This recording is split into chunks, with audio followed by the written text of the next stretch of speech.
Hi, welcome to my channel Andhra వంటలు. నేను మీ జ్యోతిని మాట్లాడుతున్నానండి.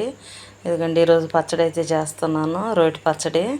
ఇదిగోండి పచ్చిమిరపకాయలు, ఉల్లిపాయలు కొన్ని తీసుకొని వేస్తున్నానండి. 3 స్పూన్లు నూనె అయితే వేసుకొని చింతకాయ పచ్చడి అయితే చేస్తున్నానండి. రోటి పచ్చడి, చింతకాయ పచ్చడి అంటే ఊరేసి నిలువ పచ్చడి ఉంటుంది కదండి, ఆ చింతకాయ పచ్చడి అండి. చింతకాయ పచ్చడి కొంతమందికి తెలియదు కాబట్టి చెప్తున్నానండి. నేను తెలిసి ఉంటుంది అందరికీ, కానీ నేను చెప్తున్నాను.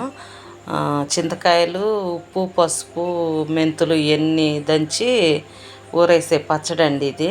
ఊరేసిన పచ్చడి మనం ఎప్పుడు కావాలంటే అప్పుడు ఎండుమిరపకాయలతో ఇట్లా పచ్చిమిరపకాయలతో ఇట్లా కావాలన్నప్పుడల్లా చేసుకునే పచ్చడి అండి. నేనైతే ఈరోజు పచ్చిమిరపకాయలు టమాటాలతో చేస్తున్నానండి. కొంచెం చింతకాయ పచ్చడి వేసుకొని 1 స్పూను జీలకర్ర వేసానండి. ఎల్లిపాయలు 4-5 ఎల్లిపాయలు, పచ్చిమిరపకాయలు, ఉల్లిపాయలు అయితే వేయిస్తున్నానండి. ఇవి కొంచెం ఇట్లా ఎర్రగా వచ్చినాయి కదండి.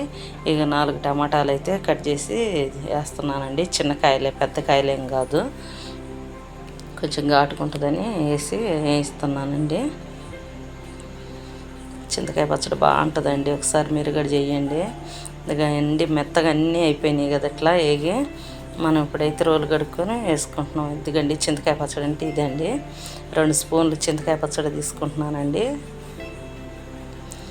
దీంట్లోనే వేసి కలేసి దంచుకుందామండి రోటి పచ్చడి. నేను రోట్లో వేసి దంచుతున్నానండి. ఉప్పు వేయలేదు అనుకుంటారేమో, ఉప్పు అయితే వేయటం లేదండి. ఉప్పు ఎందుకు వేయటం లేదంటే మనం ఈ చింతకాయ పచ్చడిలో ఉప్పు ఉంటుంది కాబట్టి ఉప్పు వేయటం లేదు. కావాలనుకుంటే సరిపోకపోతే వేసుకోవచ్చు, కానీ నేను సరిపోతుందని నేను అయితే వేయటం లేదు. చాలకపోతే వేసుకోవచ్చు, ముందైతే వేయటం లేదు. ఇటు తీసి దంచి ఇటు తీసుకోవాలండి. పచ్చడి ఇట్లా దంచాను.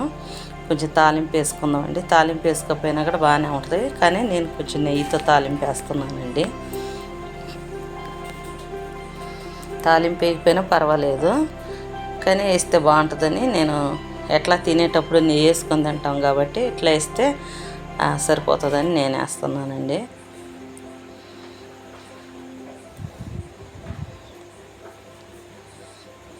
ఇదండి ఉల్లిపాయలు వేగాలి కదా, ఉల్లిపాయలు కూడా అంతగా వేగనేయటం లేదండి, కొంచెం పచ్చిగానే వేస్తాను.